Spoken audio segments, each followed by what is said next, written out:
Hello, and welcome to How to Play the Dawn of Starfall. As you can see, everything's already set up. A little tour here. We have the technologies. These are 3 developing technologies, the technology deck. We have 3 different resources, and each of these different decks are called their markets. So this is the material market, this is the fuel market, this is Starlight, which is the currency of the game in what's called the central bank. We have the Imperial loans here and their stack. This is the Imperial edicts, and these little triangles are Imperial ships. Each of these nodes here on this map are called planets. Each planet has a random amount of factories. They can either be farms, which produce nutrients, oil refineries, which produce fuel, and mineral depositories, which produce materials. And each planet starts off with 2 Imperial ships. These are neutral ships that neither player can attack. No corporation can attack them. They're all corporations under the Empire. Speaking of our corporations, these are our players. We have 2 players in the game. Each player starts with 10 Starlight.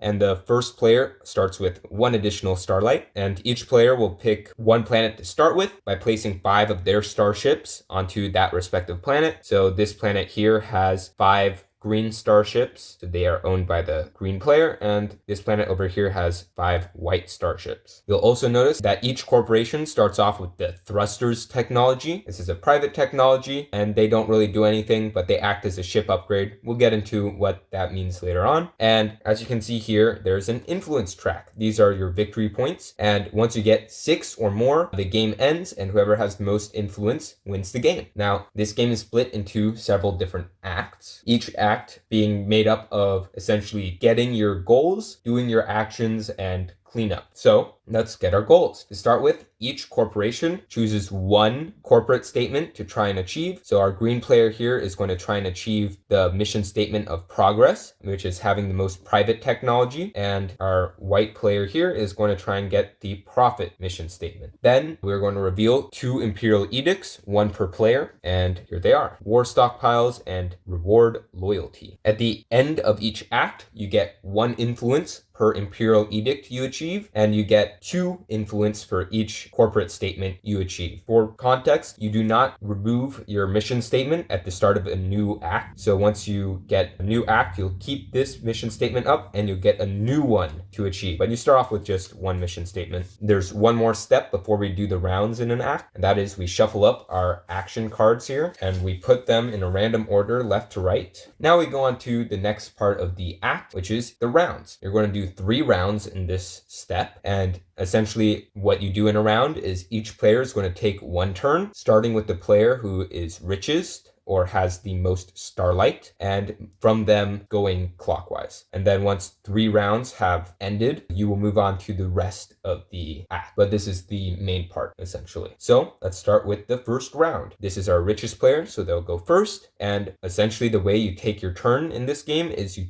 do each action card from left to right. So you can either do it or you can also skip it. And there is some benefit. We'll get to that later. So first, we can manufacture goods. So in order to manufacture goods in this game, you have to control a factory, and each factory you control can produce 1 good of their respective type. So for example, our green player here controls this planet because they have the most starships there. And because of that, they control these 2 mineral depositories. And that means that on their turn, they can produce material. So to just display what control means having more ships than any other player or the Imperium there. So for example, even if I had just 3 starships there, that's 3 is greater than the 2 Imperial ships there, so I would have control. If I tied the Imperium with 2 and 2, then the Imperium controls the space. If there was another corporation, for example, our white corporation here, they had 2 ships here. This is just a full-on tie. Again, the Imperium gains control. But even though there's 4 opposing ships here, should I have a 3rd ship there of my own, then I have control over that space because my 3 ships is greater than the 2 Imperial ships, and that's greater than the 2 white ships. And assuming there's more players in the game, as long as you have more ships than any other single player or the Empire, then you control that space. And that's essentially how control works in this game. So when I want to manufacture goods, I place Starlight onto the manufacture goods card equal to the amount I want to, make. And I can only make one resource per factory there. So I have 2 factories. So I'm going to place 2 Starlight onto the manufactured goods. I'm going to produce 2 materials. So I'm going to take 2 materials from the bottom of the material market and add them to my personal stockpile. Then I have the opportunity to sell resources. So I'm going to go ahead and sell, let's say, 1 material. So the way this works is I take a look at the current market value of materials, that being 3, and for each material I want to sell, I gain equal to the current market value, that money Starlight from the central bank. So if I'm going to sell 1 thing, which I will, I get 3 Starlight. And then if I sold multiple things, I would put them in any order on top of the material market. Now, even though this had a value of 5, I'm not selling it for 5, I'm selling it for the current market value. So now materials are worth 5 for any future purchases or sells. Now, if I were to sell 2 materials instead, again, I would only take current market value. So even though I'm selling this 5 first, I still only would get 3 per sale. And then when I do that, I can change whichever order I want them to be in. But for now, let's just say I sell the 1 material and that is it. That's all I'll sell. And for further clarification, you can only sell 1 type of resource at a time. I can't sell material, fuel, and nutrients. I can only sell 1 of those resources. So now we're done with the sell resources action. Next is purchase resources. So in sort of a similar but opposite vein, I'm going to go ahead and put Starlight equal to the current market value times the amount. So let's say I want nutrients. Again, I can only buy from sell from 1 market at a time. So I want to buy from the nutrients market. Let's say I want to buy 2 nutrients. Well, it has a current market value of 2. So I have to put 4 Starlight onto the purchase resources tile. And then when I do that, I can take 2 from the top of the nutrients market and put them into my reserves. Now, even though the current market value is now 1, I still bought them at 2. So that's how much I have to spend each of them. Next, I may advance my fleets. So for each ship I want to move, I'll have to spend 1 Starlight. Let's say I want to move 2 ships. I'm going to spend 2 Starlight and put it onto the advanced fleet tile, and I'm going to move 2 ships. Now, an additional cost to moving is for every 3 ships I move, I have to spend 1 fuel that from my stockpile and put it underneath the fuel market. But because I only moved 2 ships, that's not a multiple of 3, so I don't have to spend any fuel. So essentially the way anytime it says per 3 or every 3 ships, the way you look at it is how many times can I divide this by 3 and remove the remainder. So if I wanted to move 1 ship, then I don't have to spend any fuel. 2 ships, no fuel. 3 ships, that's 1 fuel. 4 ships, that's still 1 fuel. 5 ships, 1 fuel. And if I move up to 6 ships, that's 2 fuel. Hopefully that makes sense. Next is to construct ships. So I can place 1 Starlight per ship upgrade I have. Currently, I only own 1 ship upgrade, that being the thrusters. So I'm going to pay 1 Starlight, and for each ship I want to manufacture or construct, I have to spend 1 material. So I'll spend 1 material, put it underneath the material market, and because I spent 1 Starlight and 1 material, I'm able to create 1 starship on a planet I already have ships at, and I already have ships on both of these planets. I'm going to go ahead and manufacture it at this one down here. Now, in the future, when I get more ship upgrades, each starship is going to become more expensive, but in general, something to keep in mind is you're only able to produce 3 ships per turn. So even though it might cost a lot more later on, it'll still be limited by the amount of just the hard restriction of 3 ships per turn. So constructing ships early on is usually a good idea. Next is research technologies. So the way you would do this is you would take Starlight equal to the value of one of the developing technologies, and you just put it onto the researching technology. So for example, let's say I want these cobalt gauntlets. They have a value of 5. So I'm going to put 5 Starlight from my reserves onto the research technology. And then I purchase this for my own. So that's a new ship upgrade, a new private technology of my own, and the developing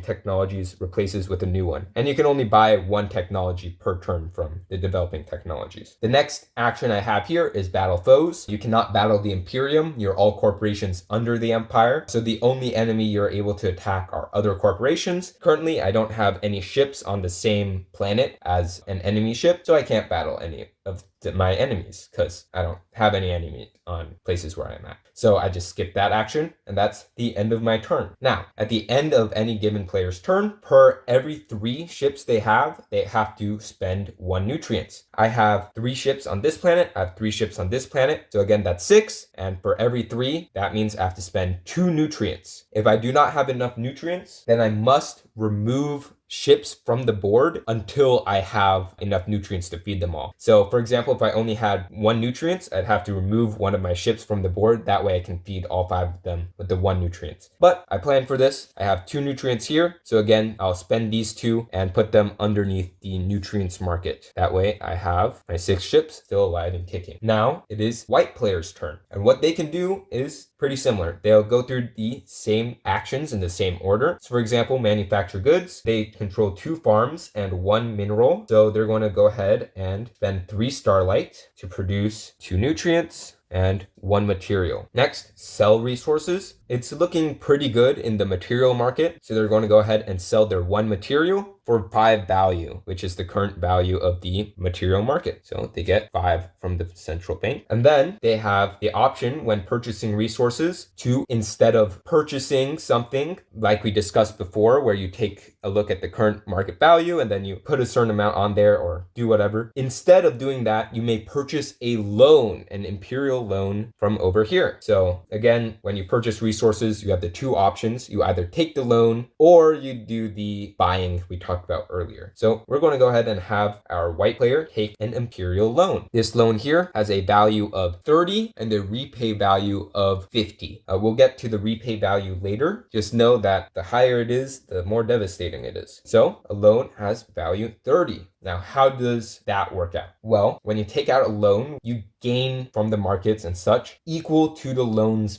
value. Now, the way that's determined is very interesting, to say the least. Before we get into that, let me talk about one other concept, that being public domain technologies. As you can see, there's this public domain here. I don't have enough space, but these are corporate technologies and things like that. But should I had enough space, there would be room for public domain technologies. Public domain technologies are usable by everyone and apply to everyone. So ship upgrades here means that all ships are upgraded with this ship upgrade. Now, what you can do when you take out a loan is you can buy one of these public domain technologies and buy it for yourself and make it a private technology, but you must spend value equal to its public domain value, which, as you'll see, is double its regular value. So it better be a good technology if that's what you're using your loan on. Another way to spend value is through the markets, like how we purchased resources, except instead of taking from the top of the deck, you take from the bottom. So for example, if I wanted 8 nutrients, because there's 8 nutrients left in the market, then I can go ahead and buy that many nutrients. So let's say they have a current market value of 1, there's 8 nutrients. Let's say I want to buy them all. So I'm going to buy them all. Boom. Now I spent 8 of my 30 loan value, meaning that I have 22 value left. Again, I can spend that on other markets. I can spend that on public domain technologies, which there are none right now, or I can use that value, 22, to buy Imperial ships or Starlight. So the way I buy Imperial ships is for each ship I want to buy, I spend 3 value per ship upgrade I have. So again, we all start with the thrusters ship upgrade. So that's 3 value per ship I want to convert to my own. So let's say I want to convert these 2 ships, these 2 Imperial ships, into my own. So I'll remove these from the board and replace them with these. That is 6 value. So again, I spent the 8 on all of the nutrients. So that's 14 spent. That leaves me with 16. I'm going to start dominating some more. I'll place 2 here. So that leaves me with 10 value to spend. I'll spend 6 more on these to convert these into more ships. And I have 4 value remaining. I'm just going to spend that value on Starlight. Essentially, I'll just gain Starlight equal to the value, which is 4. Nice and easy. So to reiterate, the way that you spend your loan value is you can spend it directly 1-to-1 on Starlight. You can spend it on resources based on what its current market value is, and you take from the bottom of that respective market. You can spend it public domain technologies, or you can spend it on Imperial ships. Again, that's 3 value per ship upgrade. So you start off with 1 ship upgrade, that being thrusters. you buy more into your private technologies, or any that are in the public technologies, public domain technologies also count towards your ship upgrades. So for example, if Dark Cloak EMP was a public domain ship upgrade, then I would count as 2 ship upgrades, and each one would be 6 value instead of 3. But yeah, that's essentially how gaining loans works. Next, I may advance my fleets, and I don't think I will. So when I skip an action, if it has any Starlight on it, so advanced fleets currently has 2 Starlight, I can just take it and it becomes mine. So whenever you skip an action, you get some benefit for skipping that action. Next, we can construct ships. The issue is I have no materials to construct with, nor would I want to in general right now. So I'm going to skip it. And again, I gain equal to the Starlight that's currently on it. Then if I would like to research technologies, which I think I will, Dreadnought Production seems pretty good. I'm going to go ahead and buy Dreadnought Production for 7 Starlight. Place that onto there and get Dreadnought Production. And you'll notice this isn't a ship upgrade, but a factory upgrade. So it would not add to any of the per ship upgrade effects. And of course, we aren't on any planets with opposing starships. So I'm going to go ahead and skip the Battle Foes action. So now that's the end of my turn. For every 3 ships I have, 2 here, 2 here, 2 here, and 5 here. That is a total of 11. Divide that by 3. That's 3 with 2 remainder. So I have to spend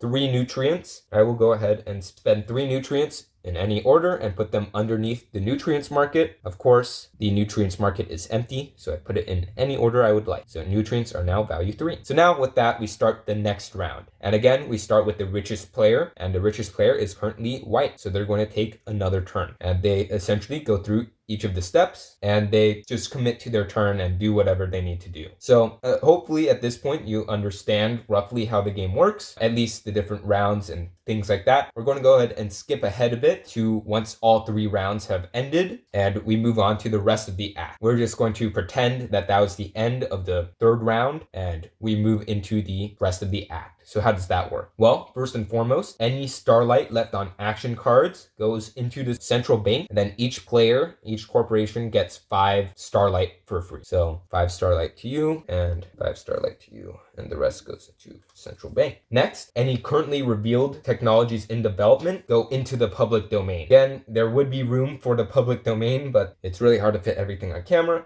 But essentially these would all be in the public domain now, and 3 new technologies will go into development. Then we check if players have completed their corporate mission statements or Imperial edicts. Let's go through these. The corporate mission statement of profit, our white player does have the most Starlight, so they get 2 influence. Our green player does not have the most private technology. They both have the same amount, so they do not gain any influence from that. Imperial edict, if you have the most material, you gain 1 influence. Neither player has the most material, so neither player gets 1 influence. And reward loyalty, if you have the most debt to the Imperium, you get 1 influence. And guess what? Our white player here has the most debt to the Imperium, so they gain 1 influence. Next, loans must be paid back to the Imperium. That's our repay value here. And if you cannot repay the value in full, you lose the game, and that's it. You're just eliminated from the game. So even if you have 6 or more influence, if you get eliminated from the game, that's it. These are the only way you can truly lose in this game, is if you take out a loan and are unable to repay it. So this is where you would repay it. So how do you repay loan? Well, it's very against you. Taking loans is very costly, and this is very beneficial, but the reason is they're high cost. So it works similarly to the value, except in reverse and at a much worse rate. So Starlight given to the Imperium pays back its regular value. So for example, if I want to get rid of all of my Starlight and just pay back all of that, that would be 7, 10, 18. That would be 18 value paid back to the Imperium. Again, I have 50 repay value. I'm trying to get this to 0 or lower. Next, each resource that I give back is paid back based on what type of resource it is, instead of looking at the current market value. So material is worth 3 repay value, fuel is 2, and nutrients 1. So I have 8 nutrients here. Each one is worth 1 repay value. So they all go to the bottom of the stack and are worth 1 repay value each. So that's minus 8. Next, for each private technology I make into public technology, that is, I gain or I pay back repay value equal to its value. So let's say put this into public domain, so minus 7. And the last way you can pay back the debts is by selling your ships. each ship is worth 2 repay value per upgrade it has. So again, I have 1 upgrade by default, and because of all these public domain technologies, I have 2 more. So with that, that is 2 ship upgrades, 3 ship upgrades. So each one of my ships is worth 6 value. So let's say I pay back 1, 2, 3. If I pay back 3 ships, that's minus 18, and that's my debt repaid. And of course, when I pay back ships, they get replaced with Imperial ships. So 3 Imperial ships get placed there. So yeah, that's how you repay your debts back to the Imperium. It is at this point that, assuming you haven't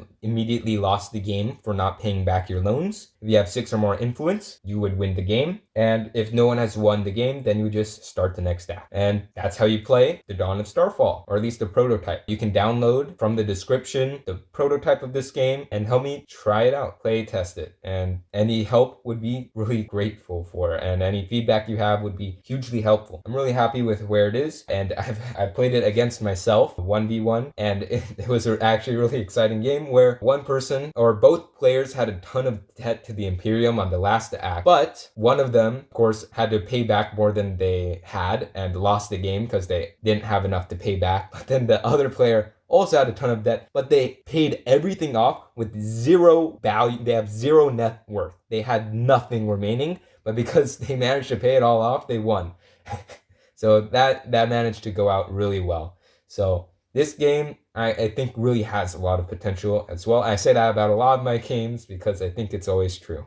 But it's true. I think it has a lot of potential. Now, there is one last thing that I actually haven't gone to in either of my play tests, or into any of my play tests and into this game, and that's combat. I think with more players than just 2, it starts to become more crowded and it becomes more of a factor. But let's just talk about combat. The way combat works is you will choose a planet where you share ships. Let's say we're the green player and we're on the same planet as this. So you can place Starlight up to the amount of ships you have there. So I have 2 ships, or I have 3 ships there. So let's say put 2 Starlight onto this. Then I roll 2 dice, and for each Starlight I placed on there, I can re-roll the dice. So I can re-roll 1 up to 2 more times. Okay, I don't like that roll, so I can re-roll 1 more time. And unfortunately, that didn't end out as well as I would have hoped. But if I had put more Starlight there, then I would have been able to re-roll. And that's essentially how that works. And based on your final roll, whatever your final decision is, you will gain some sort of benefit or lose something. So you have a sort of checklist you can go through to figure out who loses what. So if they both roll the same number, as in they are doubles, you get to steal one of their ships. So for example, I could replace this E ship with a D ship like this, or I can remove 2 of their ships from the planet. So I can just remove these 2 from the game, get rid of them, or not from the game, but back to their reserve. Right. So that's if they roll double. In addition to that, if they were to both roll above 5 or higher, like 5 and 5, 6 and 6, or 5 and 6, if that's the case, in addition to if they were doubles and you got rid of, one of their ships and replaced it with your own, in addition to that, if they both roll 5 or higher, you may take 1 resource from them. So if they had a material, you may take it for yourself, or you may take 3 Starlight from them if they had Starlight, or you may remove 1 of their ships from the planet and just get rid of it, right? Destroy it. In addition to that, if they both roll 4 or higher, again, that can be like 5 and 4 or whatever combination. They both roll 4 or higher, and in the case of 6-6, you get the 4 and higher, 5 and higher, and the doubles. If they both roll 4 or higher, you may take 1 resource, 3 Starlight from them, or remove 1 of their ships. So the same reward, it just stacks up even higher. Now, if they both roll 3 or lower, and this is even like if you get doubles. If they both roll 3 or lower, you must place 1 of your resources below its respective market, or you must give 3 Starlight into the central bank. One or the other. If they both roll 2 or lower, then you remove 1 of your own ships from that planet, put it back into your reserve. And that's essentially how combat works. Now, there's one other thing that I didn't get to, and that's if you playtest this game enough and you want some more variety, I have 20, count them 20, corporate facets, each with a positive effect. Like for example, the Tyrant of the Crimson Toad here gains you 1 free additional reroll for each oil refinery you control. Ignore that typo. And you cannot reroll on planets without oil refineries. And that's for combat, of course. So if you want to help out the game even more so than just playtesting the regular game, you can try out the different corporate facets and see if they're balanced or not. I don't know if they are, because 20 is a lot to playtest, and yeah, it just is. But yeah, I think this game is really cool, like all of the games I make. But yeah, that's how you play. So yeah, thanks for watching.